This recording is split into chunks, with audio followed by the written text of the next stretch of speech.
I stood in the driveway of what used to be my home, holding the keys to a farm that no longer belonged to me. The sold sign swayed in the wind like a tombstone, and my son's car was nowhere to be seen. 3 months ago, I'd left to care for my dying mother. I came back to find my entire life had been auctioned off for a vacation to Europe. But what my son didn't know was that I'd already seen the bank statements, the real estate documents, and the photos of him and his wife toasting champagne in Paris while I buried the woman who raised me alone. He thought I'd never find out. He was wrong. The gravel crunched under my tires as I pulled into what I thought was still my driveway. 3 months.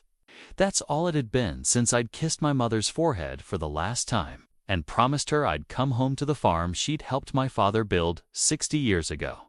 3 months since I'd driven away, believing my son David would watch over everything while I held vigil at her bedside.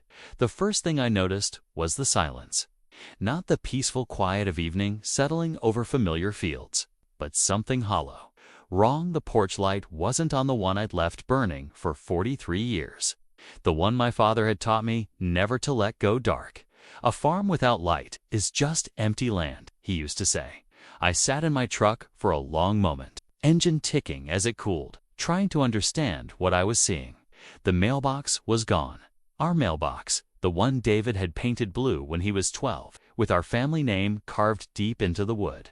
In its place stood a generic black post with numbers I didn't recognize.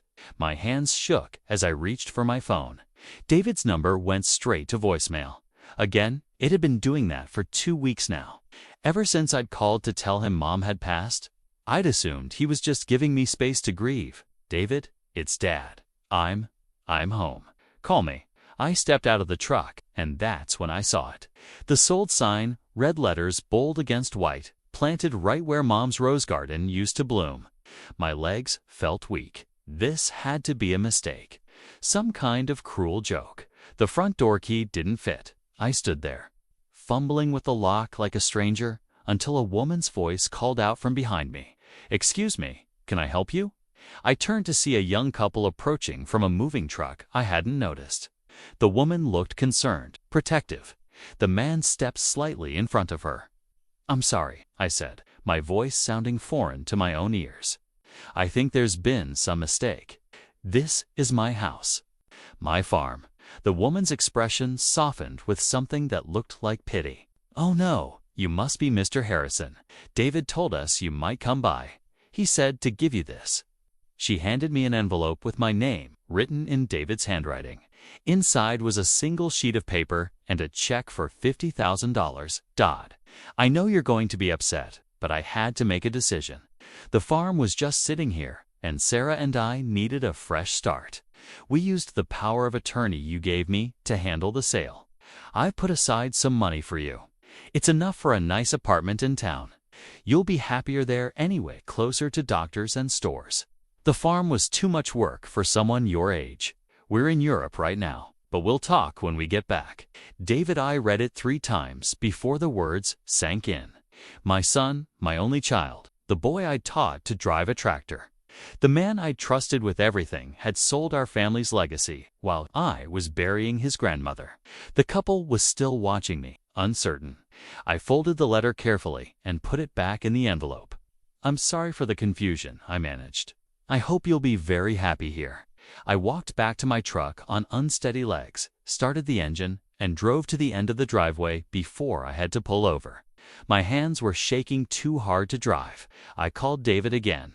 Voicemail? "David, I got your letter. We need to talk now." Then I did something I hadn't done since the day my father died. I cried. Not the quiet tears I'd shed at Mom's funeral, but the kind of sobbing that comes from somewhere deep and broken. I cried for my mother, who died believing her grandson would honor what she and my father had built. I cried for the farm that had been in our family for 3 generations. And I cried for the son I thought I knew, who had apparently been planning this betrayal while I held his grandmother's hand as she took her last breath. When I finally composed myself enough to drive, I went to the bank. That's where I learned the truth that made everything so much worse. The sale had closed for days after Mom's funeral. For days, while I was still picking out flowers for her grave, David was signing papers to sell our home. The bank manager, Mrs. Chen, had known our family for 20 years. She looked uncomfortable as she showed me the documents. He said it was an emergency, she explained quietly, that you needed the money for medical bills. He had all the proper paperwork, the power of attorney. How much? I asked. The farm sold for $800,000. $800,000. For land that had been in our family since 1962. For the house where David had taken his first steps. For the barn where I taught him to milk cows and fix engines and be a man. I drove to the motel on Highway 9 and checked into a room that smelled like disinfectant and other people's disappointments. That's where I opened my laptop and found them the photos David and Sarah had posted on social media. Pictures of them laughing in Paris cafes, toasting with champagne in front of the Eiffel Tower, shopping in Rome. The timestamps showed they'd been posted while I was sitting alone in a funeral home, choosing a casket for the woman who'd helped raise David when his mother left us. The last photo was dated yesterday. David and Sarah on a beach in Greece, tanned and smiling, with a caption that read, "Living our best life." Sometimes you have to take risks to get what you deserve. Hashtag no regrets. Hashtag new beginnings. I closed the laptop and sat in the dark, listening to the hum of the air conditioner and the distant sound of traffic. Somewhere in Europe, my son was celebrating his freedom with money from selling my life. And tomorrow, I'd have to figure out how to start over at 68 years old. That's when I saw headlights turning into the motel parking lot. A car I recognized. David's silver Honda. The one I'd helped him buy 3 years ago when he'd said he wanted to be more responsible. I watched from my window as he parked and sat in his car for a long moment, probably working up the courage to face me. He had no idea I'd already been home. No idea I'd seen the new owners moving into our house. No idea I knew about the photos, the timeline, the lies. That's when I saw David's car pulling into what used to be our driveway. And I realized he had no idea I was already home. I didn't move from my motel room window as David's car sat in the parking lot. The engine was off, but he remained inside, probably rehearsing whatever lies he'd prepared for this moment. The dashboard light illuminated his face in the darkness. He looked older somehow. Or maybe I was just seeing him clearly for the first time when he finally stepped out. His movements were careful, deliberate. He'd always been like that as a child, when he knew he was in troubles, low and cautious. As if moving quietly could somehow make the consequences disappear. He wore an expensive-looking jacket I'd never seen before. It's probably bought with money from our farm. I opened the door before he could knock. "Dad?" His voice was barely above a whisper. "I didn't expect you back so soon." Clearly, we stood there in the doorway, father and son, with 40 years of history between us and a chasm that felt impossible to cross. He looked past me into the small motel room, taking in the single bed, the cheap furniture, the life I'd been reduced to. "Can I come in?" I stepped aside without a word. He entered slowly, his eyes avoiding mine, and I caught the scent of expensive cologne mixed with something else, guilt. Maybe, or fear. "Dad, I know you're upset, but if you'd just let me explain upset." The word came out sharper than I intended. "David, you sold our home while I was burying your grandmother. Upset doesn't begin to cover what I am." He flinched but straightened his shoulders, and I saw a flash of the defiance that had gotten him into trouble as a teenager. "The farm was just sitting there, Dad. You were never coming back. We both knew that. We both knew that." I sat down heavily on the edge of the bed. "When exactly did we have that conversation, son? Because I seem to remember telling you I'd be back as soon as Mom was settled." "Come on, Dad. She was dying. You were going to stay with her until the end. And then what? You're 68 years old. You can't run that place by yourself anymore." There it was, the justification he'd been building in his mind. I could see it in his eyes, the way he'd convinced himself this was somehow merciful, practical, a favor. "So you decided for me. I decided for both of us." His voice grew stronger, more confident. "That farm was killing you, Dad. All those years of working yourself to death. For what? So you could die alone in that house like Grandpa did. The mention of my father hit like a physical blow. Your grandfather built that farm with his bare hands. He died alone in the kitchen at 3 in the morning, and you found him the next day. David's voice was cold now, clinical. Is that what you wanted? To end up like him? I stared at my son, this man I'd raised, and wondered when he'd become someone I didn't recognize. That farm has been in our family for 3 generations. David, your great-grandfather cleared that land during the Depression. Your grandfather, my grandfather, is dead, Dad. They're all dead. And you're clinging to something that doesn't matter anymore. Doesn't matter. I stood up, my hands shaking. That land is where you learned to walk, where I taught you to drive, where your mother and I brought you home from the hospital, where Mom left us, he shot back, where she decided she couldn't stand the isolation anymore and walked out when I was 10. Great memories, Dad, really worth preserving. The room fell silent, except for the hum of the air conditioner. I could hear my own heartbeat, could feel the weight of all the words we'd never said to each other pressing down on us. I know about the photos, David. His face went pale. What photos? I pulled out my phone and showed him the screen his own Instagram account. The pictures from Paris, Rome, Greece. His face in the phone's glow looked like a stranger's. You posted these while I was planning your grandmother's funeral. While I was sitting alone in a funeral home, choosing flowers for the woman who helped raise you when your mother left. He looked at the photos, and for a moment I saw shame flicker across his features. But it was quickly replaced by something harder. We deserved that trip, Dad. Sarah and I have been working our asses off for years. We never get to go anywhere, never get to do anything, because we're always worried about you out there alone on that farm. Worried about me? You haven't visited in 8 months, because every time we come over, you make us feel guilty for having our own lives. You act like we owe you something just because we exist. The words hung in the air between us like smoke. I sat back down, suddenly feeling every one of my 68 years. I never asked you for anything, David. I gave you power of attorney for emergencies, medical decisions. I trusted you to what? To keep your museum intact while you played nurse to a woman who never liked Sarah anyway. Your grandmother loved you. Your grandmother tolerated me. There's a difference. He was pacing now, his expensive shoes silent on the thin carpet. And she hated Sarah from day one. Made it clear she thought I could do better. That's not it is true, Dad, and you know it. You all made Sarah feel like an outsider from the beginning, like she wasn't good enough for your precious family legacy. I thought about Sarah, about the way my mother had indeed been cool toward her, the way I'd perhaps been too focused on preserving the past to welcome the future. But that didn't justify this. So you sold our home for revenge? I sold it for freedom. His voice was steady now, resolved, for both of us. You just can't see it yet. I reached into my jacket and pulled out a folded piece of paper, the architectural plans I'd been working on before Mom got sick. I spread them out on the small table. You know what these are? David glanced at them, confused. Building plans. Plans for a house. A small house I was going to build on the back 40 acres. For you and Sarah, for the grandchildren I hoped you'd give me someday. My voice cracked. I was going to surprise you when I got back.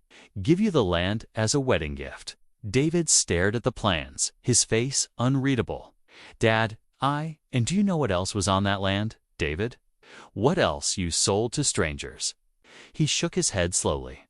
The family cemetery, where your great-grandfather is buried, where your grandfather rests next to the woman he loved for 53 years, where I plan to be buried someday, next to the people who built the life you just sold for a vacation. The color drained from David's face completely. I didn't know about any cemetery. The realtor never mentioned it's in the back corner, under the old oak tree. The one you used to climb as a boy? The one where I carved your initials when you were 5. I folded the plans carefully. Those graves are on someone else's property now. Strangers own the bones of your ancestors. David sank into the room's single chair, his head in his hands. For a moment, he looked like the little boy who used to come to me when he'd broken something, when he needed his father to fix what couldn't be fixed. But when he looked up, his eyes were hard again. Maybe it's better this way, he said quietly. Maybe we're both finally free. The words hit me like a physical blow. I stared at my son, this man I'd loved since before he was born. This person I'd sacrificed everything for, and realized that somewhere along the way, I'd lost him completely. That's when David said the words that I knew would haunt both of us forever. Maybe it's better this way. Maybe we're both finally free. David left that night without another word. I watched from my motel window as he sat in his car for 20 minutes, engine running, probably calling Sarah to tell her how unreasonable I was being. When he finally drove away, his taillights disappeared into the darkness like the last ember of a fire that had been burning for 35 years. The silence that followed wasn't peaceful. It was the kind of quiet that presses against your chest, that makes you aware of your own breathing, your own heartbeat, the sound of your life continuing when everything else has stopped. I didn't sleep that night. Instead, I sat in the uncomfortable motel chair and tried to understand how we'd gotten here. How the boy who used to fall asleep in my lap while I read him stories had become a man who could sell his family's legacy without a second thought. How the son who'd cried when our old dog died had become someone who could look me in the eye and call it freedom. The next morning, I found a small apartment in town. 2 bedrooms, though I only needed 1. The second bedroom sat empty, waiting for visits that would never come. The landlord, Mrs. Patterson, was kind enough not to ask why a man my age was starting over with nothing but 2 suitcases and a broken heart. Fresh starts can happen at any age, she said as she handed me the keys. But we both knew some things, once broken, can never be made whole again. The first week was the hardest. I'd wake up expecting to hear roosters crowing, expecting to smell coffee brewing in the kitchen where my mother had taught me to make biscuits from scratch. Instead, I woke to the sound of traffic and the smell of other people's lives drifting through thin walls. I drove past the farm every day, telling myself I was just taking the scenic route to the grocery store. But really, I was hoping to catch a glimpse of something familiar, some sign that the place still remembered who it used to belong to. The new owners had already started making changes. They'd painted the barn red. It had been white for 60 years. They'd torn down the old chicken coop where David had collected eggs as a boy, where he'd learned responsibility and the value of caring for something smaller than himself. I stopped driving by after that. The practical aspects of starting over were exhausting. At 68, I had to learn how to live in 800 square feet instead of 800 acres. I had to figure out how to fill days that used to be consumed by feeding cattle and mending fences and watching the seasons change across land that knew my footsteps by heart, but the emotional weight was crushing. I'd lost my mother, my home, and my son, all within the span of a month. The grief was layered, complicated. I mourned my mother's death, but I also mourned the loss of the place where her memory lived. I mourned the farm, but I also mourned the future I'd imagined their grandchildren learning to ride horses. Family dinners in the kitchen where 4 generations had shared their stories. Most of all, I mourned my son. Not the man he'd become, but the boy he'd been. The child who'd believed his father could fix anything, who'd trusted me to keep him safe and teach him right from wrong. Somewhere along the way, I'd failed him. Or maybe he'd failed me. Or maybe we'd both just failed each other. The holidays were the worst. Thanksgiving came and went with a frozen dinner and a football game I didn't care about. I set 2 places at my small table out of habit, then put one away when I remembered I'd be eating alone. Christmas was even harder. I bought a small tree, more out of stubbornness than joy, and decorated it with ornaments that had been in our family for decades.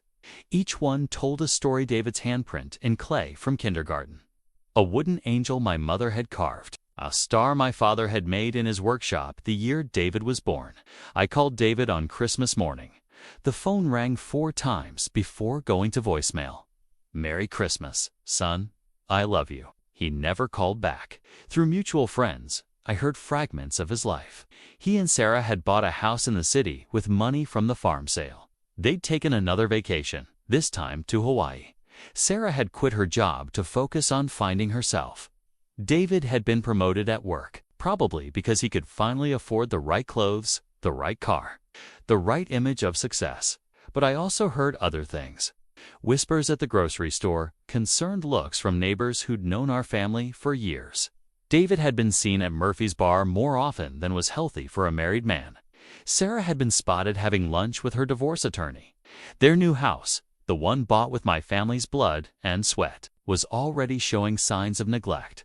The irony wasn't lost on me. David had sold our farm because he thought I couldn't take care of it anymore. But he couldn't seem to take care of anything himself. Spring came slowly that year. I planted a small garden behind my apartment, building tomatoes and peppers and the kind of herbs my mother had grown in coffee cans on the kitchen windowsill. It wasn't much, but it was something.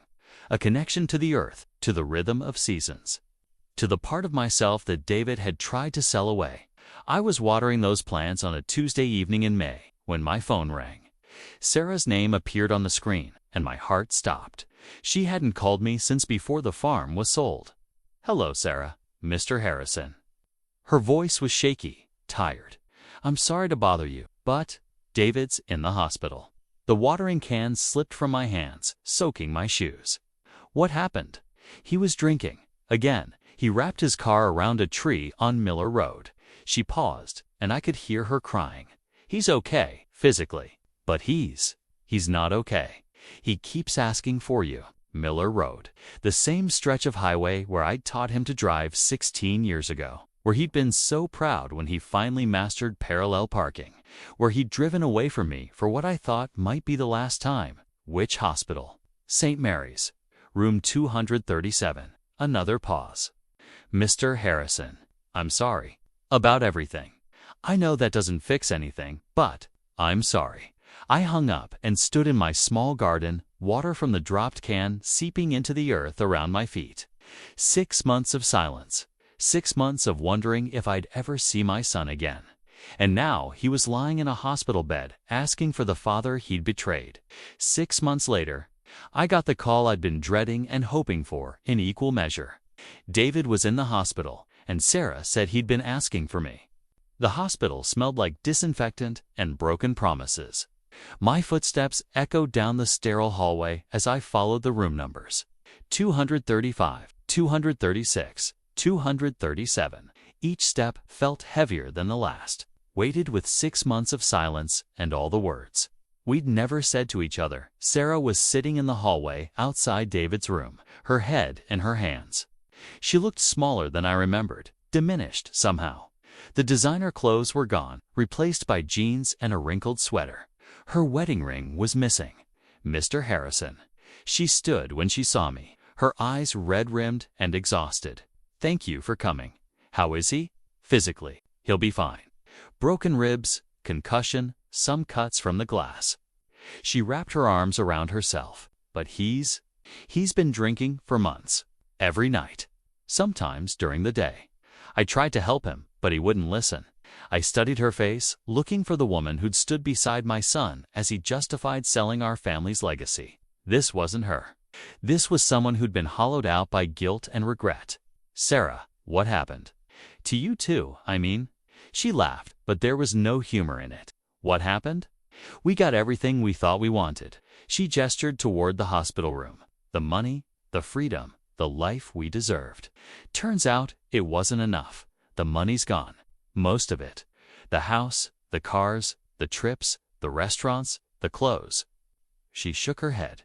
"We thought we were living, but we were just spending, trying to fill something that couldn't be filled." Through the small window in the door, I could see David lying in the hospital bed, machines beeping softly around him. His face was bruised, bandaged, but even unconscious. He looked troubled, like he was fighting battles in his sleep. "He talks about you," Sarah said quietly. "When he's drunk, he talks about the farm, about fishing trips when he was little, about how he used to help you fix the tractor." She wiped her eyes. "He says he can't remember the last time you told him you were proud of him." The words hit me like a physical blow. I thought about all the times I'd corrected David's work, all the moments I'd focused on what needed to be done rather than what he'd accomplished. I'd been so worried about teaching him responsibility that I'd forgotten to teach him he was loved. "Can I see him?" Sarah nodded. "He's been in and out of consciousness. The doctors say he should wake up soon." I pushed open the door and stepped into the room. The machines were louder here, more insistent. David looked young in the hospital bed, vulnerable in a way I hadn't seen since he was a child. His dark hair was matted with dried blood, and there was a bandage across his forehead that made him look like the little boy who used to come running to me when he scraped his knees. I pulled a chair close to his bed and sat down.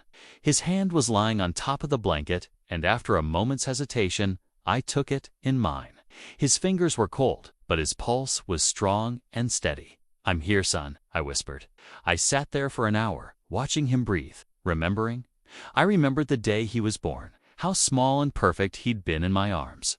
I remembered teaching him to ride a bike in the driveway, running behind him until he found his balance and didn't need me anymore. I remembered the fishing trips to Miller's Pond, how patient he'd been even when the fish weren't biting, how proud he'd been the first time he caught something bigger than my hand. I remembered the dreams we'd shared about the farm's future, how he'd wanted to add a swimming pool behind the house, how I'd promised him we'd build a treehouse in the old oak, even though he was already too old for treehouses, how he'd talked about bringing his own children there someday, teaching them the things I'd taught him. When had those dreams died? When had my son started seeing our legacy as a burden instead of a gift? David's eyes fluttered open around sunset. The golden light streaming through the window made the room feel warmer, more hopeful. He blinked several times, trying to focus, and when he saw me, his face crumpled. "Dad, I'm here." He tried to sit up, winced, and fell back against the pillows. "I didn't think you'd come. You're my son." "David, of course I came." We looked at each other across the space between the chair and the bed, across 6 months of silence and 35 years of misunderstanding. His eyes filled with tears. "I'm sorry," he whispered. "God, Dad, I'm so sorry. I know. No, you don't understand." He was crying now, the kind of deep, body-shaking sobs I hadn't seen since he was a child. "I didn't sell the farm for the money. I mean, I did, but that wasn't the real reason." I squeezed his hand. "Then why?" "Because I was never going to be good enough." The words came out broken, desperate. "No matter what I did, no matter how hard I tried, I was never going to be the son you wanted, the one who could carry on the family legacy, the one who deserved what Grandpa and Great-Grandpa built." "David, that's not it is true, Dad. You loved that farm more than you ever loved me. You knew every inch of that land, every story about every field, every detail about every building. But you never knew me. You never knew that I hated getting up at 5 in the morning to milk cows. You never knew that I was terrified of disappointing you. You never knew that every time you corrected something I did, every time you showed me the right way to do something, I felt like I was failing you all over again." I stared at my son, seeing him clearly for the first time in years. "I thought I was teaching you. You were teaching me that I wasn't good enough, that I'd never be the farmer you were, the man you were." He wiped his eyes with his free hand. "So, I sold it. I sold it because I thought if I couldn't have it, at least I could be free of it. Free of the constant reminder that I was never going to measure up." The room fell quiet, except for the steady beeping of the machines. I thought about all the times I'd prioritized the farm over my son, all the moments I'd chosen preserving the past over nurturing the future. I'd been so focused on maintaining my father's legacy that I'd forgotten to build my own. "I failed you," I said finally. "Dad, no, let me say this. I failed you as a father. I was so worried about teaching you to work the land that I forgot to teach you that you were more important than the land. I was so focused on preserving what my father built that I forgot to appreciate what I'd built you." David's grip on my hand tightened. I felt like I was competing with ghosts. "Dad, with Grandpa and Great-Grandpa and all these men I never knew but could never live up to. You were never supposed to live up to them, son. You were supposed to be yourself." We sat in the fading light, father and son, finally saying the things we should have said years ago. Finally grieving not just the loss of the farm, but the loss of each other, as David cried in that hospital bed. I realized we'd both been grieving the same loss for years. We just never learned how to grieve together. Recovery isn't a straight line. It's a winding path full of setbacks and small victories, moments of hope followed by days of doubt. David spent 30 days in rehab. I spent those same 30 days learning how to forgive not just him, but myself. The first family therapy session was awkward, painful. We sat in uncomfortable chairs in a sterile room while Dr. Martinez, a woman with kind eyes and infinite patience, asked us questions that cut straight to the bone. "When did you first feel like you weren't good enough, David?" "When I was 8, he said without hesitation. "Dad was teaching me to milk Bessie, our old cow. I kept doing it wrong, and she kept kicking over the bucket. Dad didn't yell, but I could see the disappointment in his face. He took over and finished the job himself. I remembered that day. I remembered thinking I was being helpful, efficient. I never realized I was teaching my 8-year-old son that he was a failure. And you, Mr. Harrison, when did you first feel like you were failing as a father?" The question caught me off guard. I'd spent so many years focused on David's failures that I'd never considered my own. When his mother left, I said finally, when she said she couldn't stand the isolation anymore, couldn't stand being married to a man who loved dirt more than people. I promised myself I'd be enough for David, that I'd teach him everything he needed to know. But I think I just taught him to be alone. The sessions continued twice a week for months. Slowly, painfully, we began to understand each other. David learned about the weight of legacy, about how my father had worked himself to death to build something lasting, about how I'd felt responsible for preserving not just land, but memory. I learned about the crushing pressure of expectations, about how every correction felt like criticism, about how David had spent his entire childhood feeling like he was disappointing me. "I used to practice conversations with you in my head," David admitted during one session. "I'd rehearse telling you about my day, about things I'd accomplished, trying to find the words that would make you proud.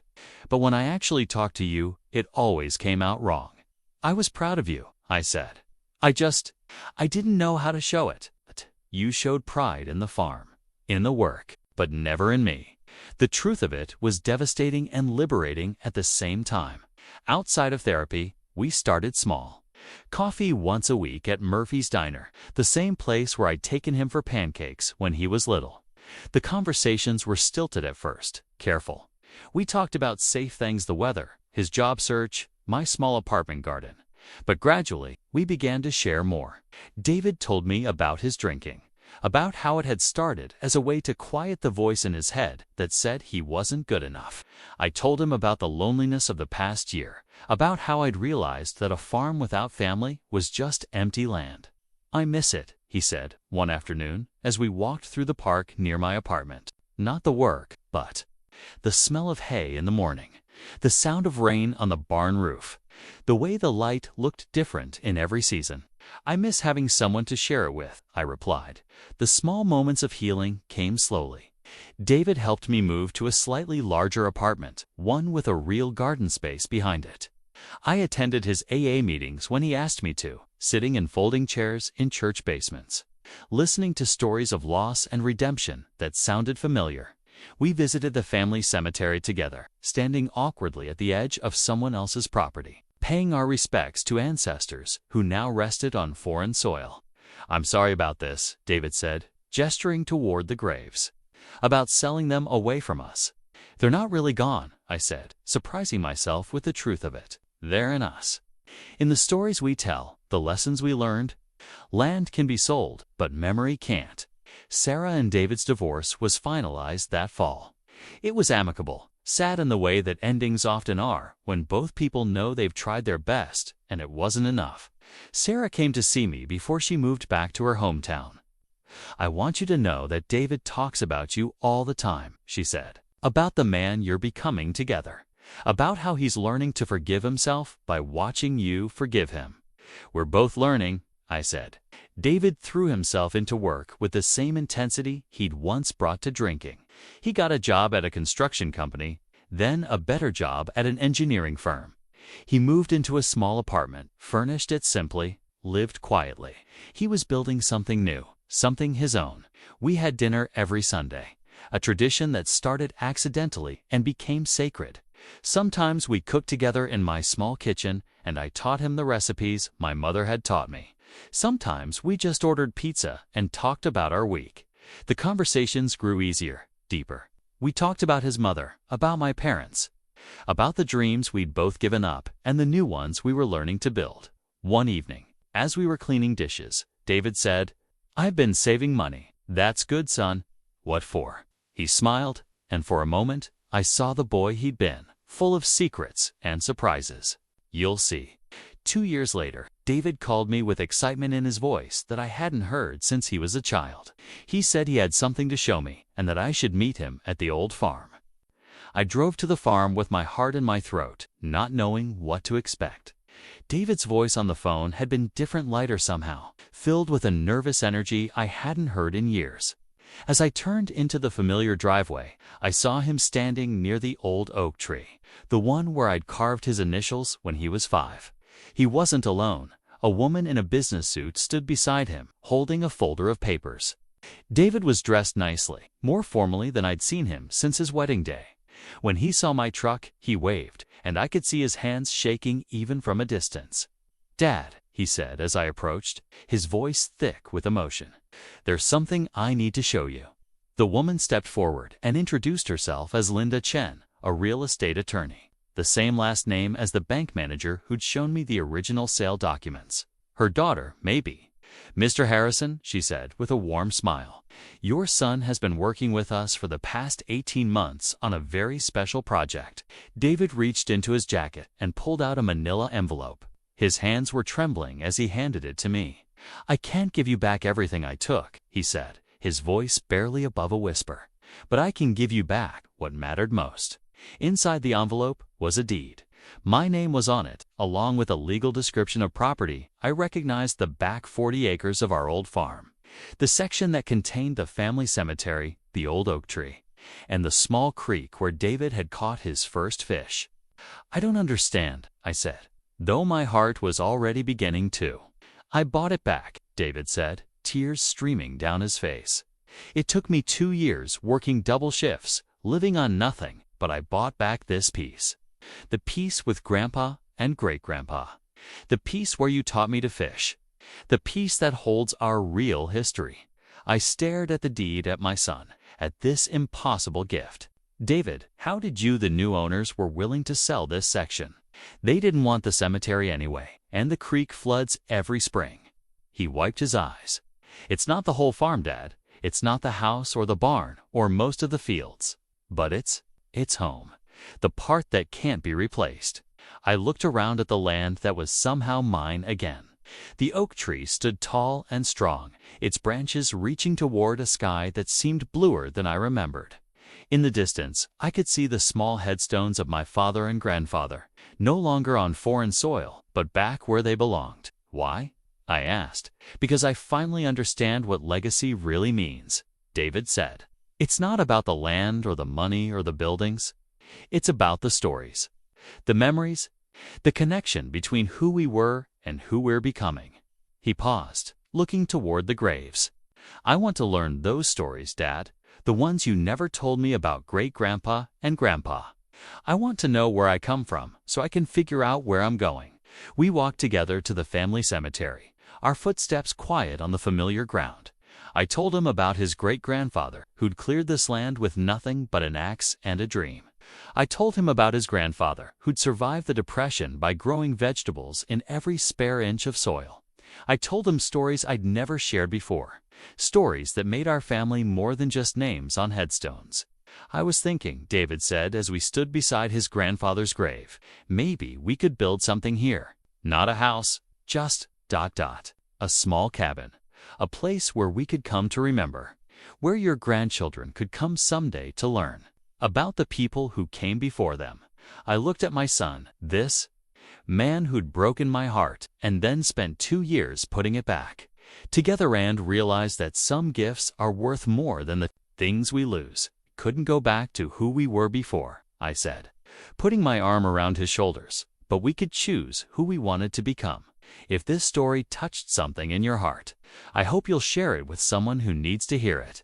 Because sometimes the greatest inheritance we can leave our children isn't land or money, it's the knowledge that love is stronger than our worst mistakes, and that it's never too late to come home to each other.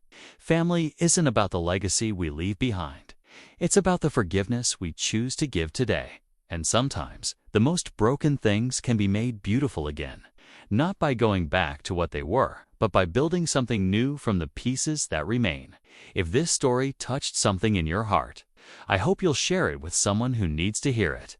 Because sometimes the greatest inheritance we can leave our children isn't land or money, it's the knowledge that love is stronger than our worst mistakes, and that it's never too late to come home to each other. Family isn't about the legacy we leave behind.